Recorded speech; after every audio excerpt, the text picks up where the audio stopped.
Thank you, participants, for joining. Today is a very interesting session. As per our contents of discussion for today's session, it is very interesting session for today.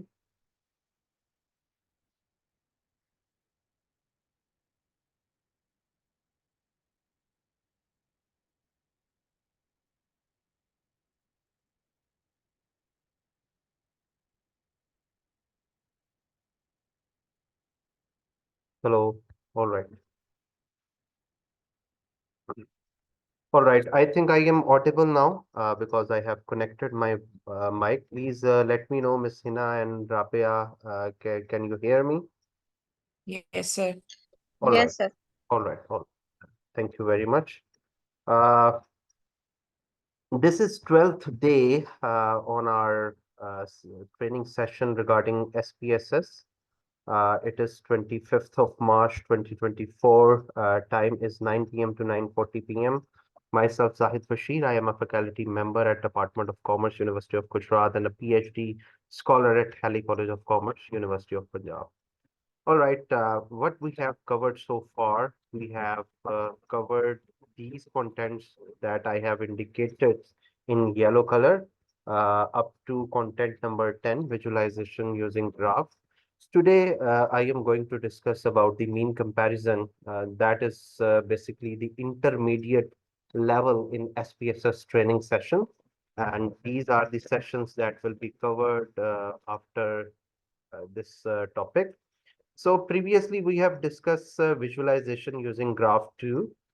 Today I am going to cover the basic overview of mean comparison. What is mean comparison? What is the application of mean comparison in different fields? What are the categories of mean comparison that we are going to deal with? And for the most of our discussion today, we will cover single group mean comparison, its step using SPSS and the decision criteria. So let me explain what is mean comparison. Mean comparison refers to the statistical process of comparing the central tendency of two or more groups to determine if there are significant differences in their mean values. So central tendency means the mean, median, and mode.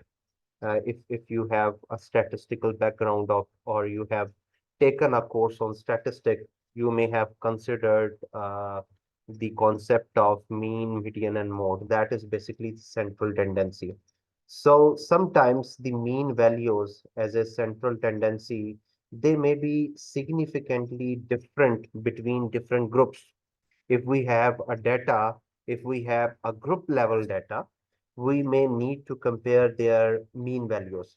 So in other words, it involves assessing whether the average score or values of a particular variable differ significantly among different groups or conditions.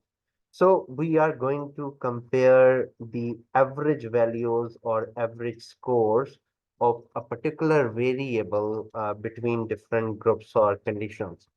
So researcher and analysts use mean comparison tests to determine if there is a evidence to support that idea that group being compared are different in terms of variable under investigations. So what is the application of mean comparison in different fields? How do we compare mean in different fields?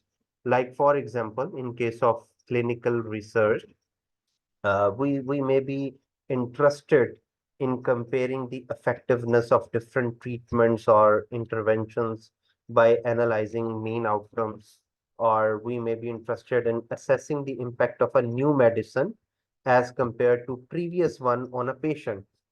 So that would be an application of mean comparison in case of clinical research. In the similar way, in educational domain, we may be interested in evaluating the effectiveness of a different teaching method or educational intervention. For example, we may be interested in comparing the academic performance of students across different groups. So we can do the mean comparison in this way in educational research. In the similar way, if we are from business and economics domain, we may be interested in analyzing the mean sales or revenue across different product lines or regions. So we may be able to assess the impact of marketing strategies on customer engagement. In psychology or social sciences domain, we may be interested in comparing mean score on psychological test or survey between groups. For example, we may be interested in investigating the impact of social intervention or programs. In marketing research, we may be interested in comparing mean consumer preferences for different products or brands. For example, we may be interested in analyzing the mean satisfaction scores across different customer segments. Uh, and last but not the least is environmental studies. We may be interested in comparing mean pollutant levels in different geographical locations. For example, we may be interested in assessing the impact of environmental policies on various ecological variables. So these are some of the examples how mean comparison would work in different fields. So what type of mean comparison we would be studying under this umbrella? We may be interested to consider the single group mean comparison. We may be considering two group mean comparison. And the third one is we may be interested in comparing more than two groups mean comparison. So today we are going to cover the half part of single group mean comparison, and I will let you know how we are going to cover this. So first of all, you need to understand in today's session what is the single group mean comparison. So I have divided this single group mean comparison between two segments. The segment one is basically the single group mean comparison based on measured once assumption. I will let you know what does it mean by the second segment is basically based on the assumption of measured twice. So in both cases, we are considering mean comparison of a single group, once on a measured once condition and once on a measured twice condition. So these are basically the two consideration that we are going to cover. So let me tell you what is the difference between measured one and measured twice. So measured one and measured twice refers to the number of times the measurement are taken on the same group or sample in the mean comparison analysis. If some measurement is taken only once, it means it is a mean comparison based on once measured. And the measured twice means that you have taken some measurement in different point in time or by considering some intervention. So measured one means it implies that you have collected data from a single group, and each individual or unit within that group is measured only once on a particular variable. For example, you might collect the height of a group of individual, and each individual height is measured only once. This is known as measured once data. So you are collecting data only once from a specific group. So that is known as measured once. So you are not considering any type of intervention here. In measured twice case, it implies that you have collected data from a single group, but each individual or unit within that group is measured twice on the same variable. This often involves before and after scenario where the same subject are measured both before and after treatment, intervention, or certain period of time. For example, let me exemplify your situation. For example, if somebody would take your test regarding SPSS before this training, you may be not perform well in that test. It means you are getting some score which is less than the required level. But after getting this training, you can perform well. So the data is collected 2 times from the same respondent, one before taking this training session and once after taking this training session. So there would be a significant difference between the test performance of before taking the training session and after taking the training session. That is the case of Mayer twice. But if we take data for only one time, then that would be the case of Mayer once. So we would be dealing with two segments. One for the single group Mayered once, and the other for single group Mayered twice. So first of all, I need to discuss the single group mean comparison based on the assumption that the data is measured once or data is taken for the one time from the same respondent. So what are the steps using SPSS? What we need to do to consider uh, uh, this kind of data? First, we need to check the normality of the data. I will let you know how to check the normality. The second step is to decide about the which appropriate test we are going to consider for mean comparison based on the normality. If the data is normality, there will be a test. If the data is not normal, there might be another test. So you need to decide which type of test you are going to use for mean comparison on the basis of normality of the data. The third step is mean comparison. So after you have decided that this and this test would be used for mean comparison, you will compare the mean based on the test and then you will interpret the results. So SPSS procedure for deciding appropriate test. As I have already told you that as a procedure or as a first part of this test, we need to apply the normality test first. So we need to check the normality. We go to analyze, we go to non-parametric test, we go to legacy dialog box, and then we apply the one sample KS test in order to check the normality. If then we need to put the test variable list and press OK. If you find that asymptotic sig value or two tail is greater than 5%, it means the data is normal. In that case, if the data becomes normal, it means you're going to use a parametric test, which is one sample t-test. But in case if your asymptotic sig value is less than 0.05, then we declare that data is not normal.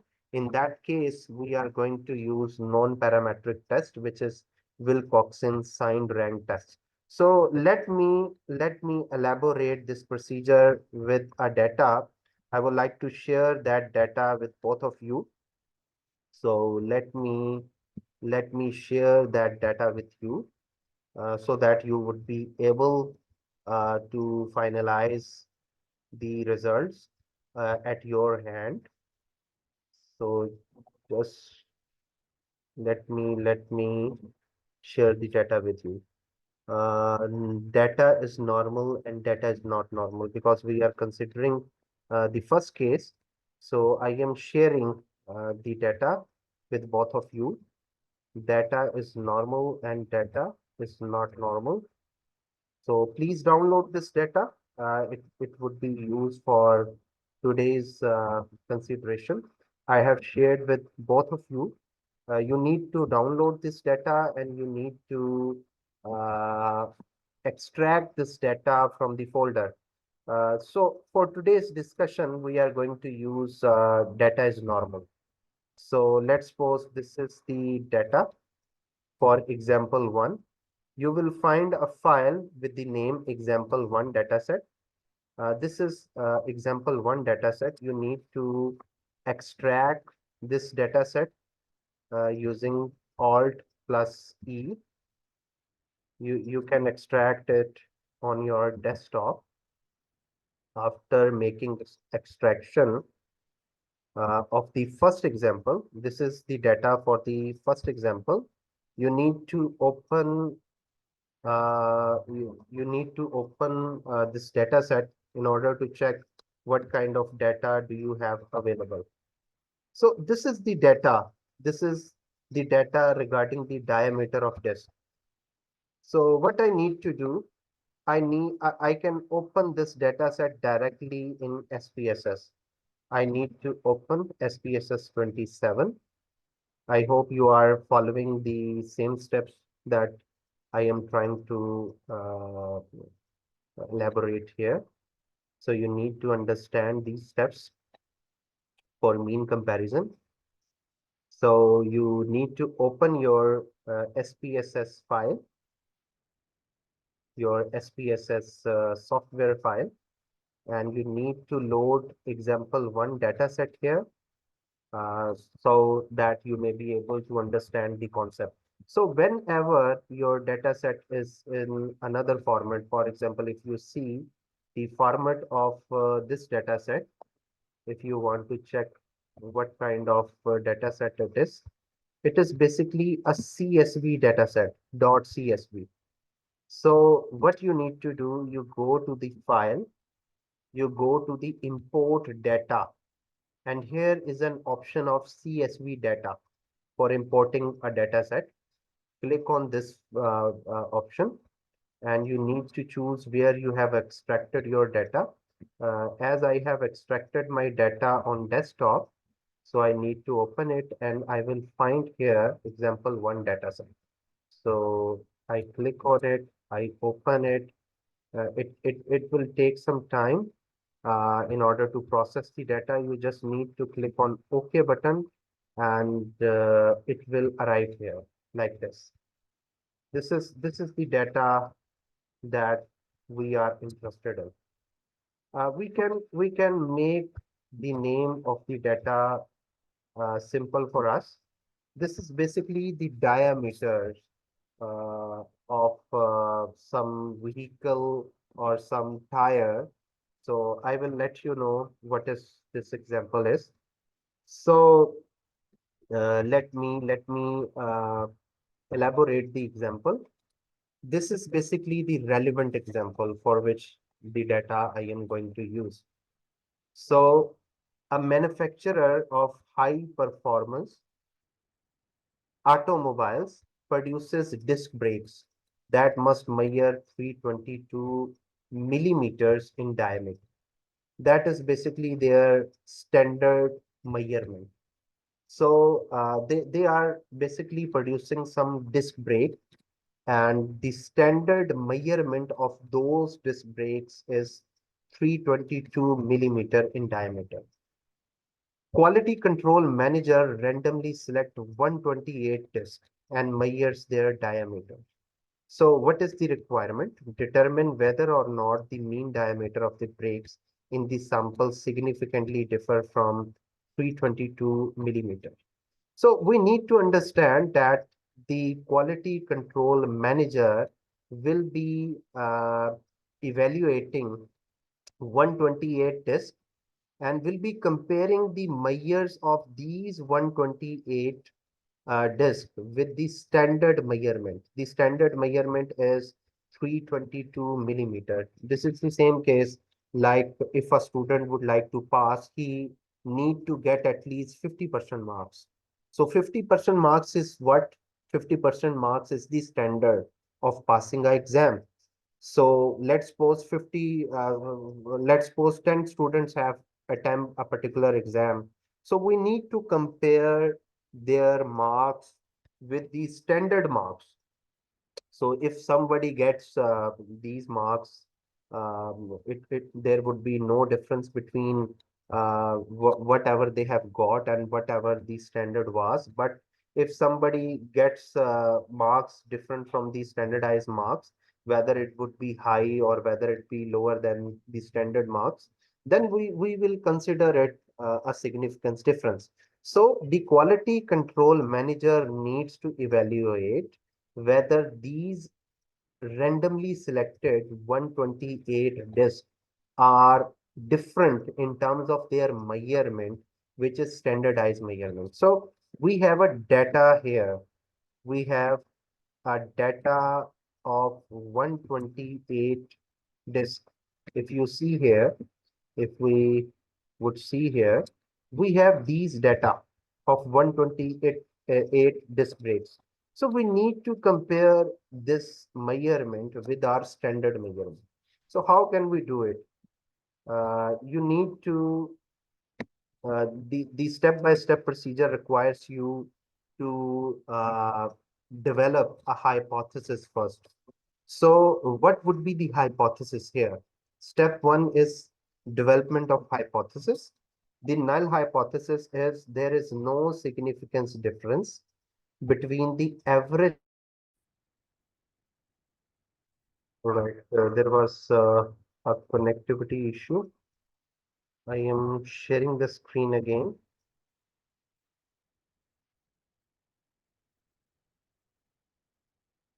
I was discussing about the first step in hypothesis testing.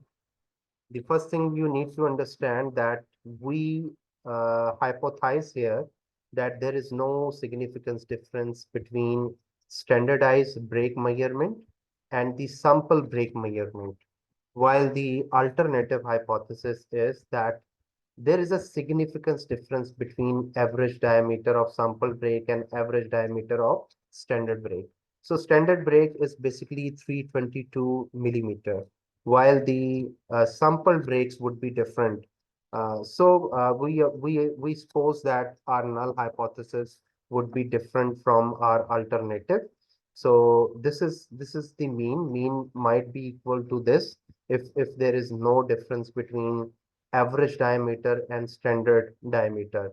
But if they are different from each other, their value would be different from 322 millimeters. So this is the null hypothesis and alternative hypothesis. So what is the next step? What we need to do? We need to check the normality first. Check the normality, decide about the test based on the normality, and then compare the mean. So how can we check the normality of the data? This is the step that I have concluded here. In order to check the normality of the data, you go to analyze, go to non-parametric test, you go to legacy dialog box, and you go to one sample KS. This is basically the procedure that we need to follow here. We go to analyze here. We go to non-parametric test. We go to legacy dialog box, and we need to choose one sample KS. This is the procedure I have elaborated in my slide. That you go to analyze, go to non-parametric, go to legacy dialog box, and you need to select the one sample KS for testing the normality of the data. Now you need to put your variable into test variable list like this. And what we need to do, put your sample data to test variable and press OK. So I need to press OK here. I just need to press OK here like this. Now, what I need to see here, if you know the procedure, I have mentioned here, I have mentioned here that when a result basically appears in front of you, you need to see the asymptotic sig value. If the asymptotic sig value is greater than 5%, it means the data is normal. And if this value is less than 5%, it means the data is not normal. So if the data is normal, we need to choose the one sample t-test as a parametric procedure for mean comparison. And if the asymptotic value is less than 5%, the data is not normal. In that case, we need to choose the non-parametric test procedure using Wilcoxon sign test. So we need to check whether our asymptotic value is greater than 5% or less than 5%. So let me show you here. If you can see the screen, this is the asymptotic sig value. If you can see here, asymptotic sig value. And if you see the value, it is 0.200. And this value is greater than 0.05. So as this value is greater than 0.05, so what does it mean? If the value is greater than 0.05, it means your data is normal. And if your data is normal, it means that you are going to use one sample t-test for comparing the means. So this is, we have completed the first step, and we have also completed the second step. In the first step, we came to know that our data is normal because asymptotic sig value is greater than 5%. In the next step, we have concluded because the data is normal, we are going to use the t-test for mean comparison. So let me show you here. This is basically the screenshot where I have mentioned the procedure that you need to go to analyze, you need to choose the non-parametric, then legacy dialog box, then one sample KS for normality testing. And if you have followed this procedure, you have came to know that we have put our variable into test variable list, and then we press OK. And as a next procedure, we came to know that our asymptotic sig value is greater than 5%. So this value is greater than 0.05. So we have concluded here that our data is normal. So as our data is normal, so what is our interpretation here? Since the level of significance like asymptotic sig value is equal to 0.200, which is greater than 0.05, therefore the normality assumption is fulfilled. It means our data is normal. So what is the decision about appropriateness of the test? The decision is, as the data is normal, therefore one sample t-test will be used for testing the hypothesis. So in order to compare the means, we need to test the t-test. We need to apply the t-testing procedure. So what is the procedure for testing one sample t-test? So one sample t-test is used to determine if the mean of a single sample is significantly different from known or hypothesized population mean. So if your data is normal and you are going to compare a mean with a standard mean, uh, sample mean with a standard mean, you are going to use this testing procedure. So what are the assumption of one sample t-test? The first assumption is data should be continuous. It means it should be interval level, ratio level, or scale data. In our case, our data is basically the ratio level data. The data should be normally distributed. We have checked normality and it is confirmed that our data is normally distributed. The sample is random. It is assumed that in our case, the sample is random. The distribution of such data is symmetric, well-shaped. And there is no need to check this condition. If your data has confirmed the normality assumption, it means it is symmetric. So second assumption and fourth assumptions are same. If you have considered the second assumption, if you have fulfilled the second assumption, it means fourth assumption will automatically be fulfilled. So, how to consider testing the t-test procedure? So we need to go to analyze, we need to go to compare means, we need to go to one sample t-test. So let's consider this procedure: analyze, compare mean, and one sample t-test. So Now we are going to consider mean comparison. Go to analyze, go to compare mean, and select one sample t-test. This is basically the one sample t-test. So what we need to do, we need to put our variable here. If you see the procedure, put your sample data in test variable list, put the population mean, standard mean value in the test value box and press OK. So what is our standard mean value? If we see in the example, they say that the automobile produces disc brake that must measure 322 millimeter. This is basically their standard measurement. So we need to put this standard value, which is 322, in our test variable. So we need to put it in the test value 322. 322. It is basically the standard value which is required for mean comparison here. So you need to click on OK, and you will find these results. So how to interpret these results? Let me show you the interpretation technique here. As we have done this procedure, we have selected, analyzed, compare mean, one sample t-test, and we have also considered standard mean value as a test value and press OK. Now, if p-value is greater than 1.96 and p-value is less than 0.05, it means there is a significance difference between sample average value and standard average value. Always remember, whenever the p-value is greater than 1.96 and p-value is less than 0.05, it means your null hypothesis is rejected.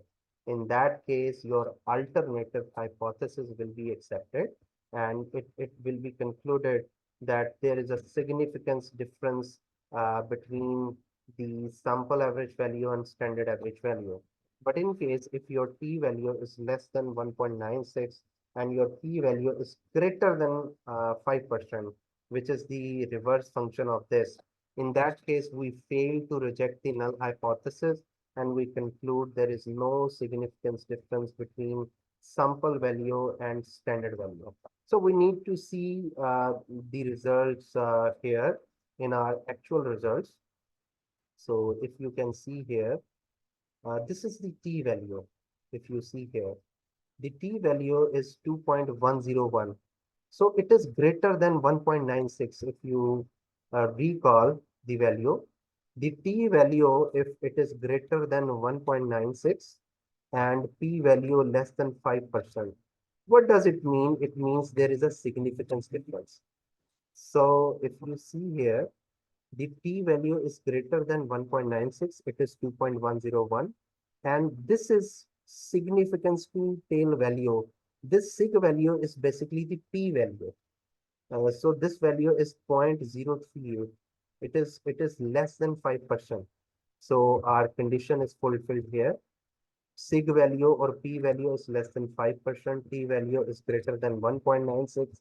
So we conclude here there is a significance difference between standard mean value and the sample mean value. So here you can see the mean difference is 0.0020, and this mean difference is significant here.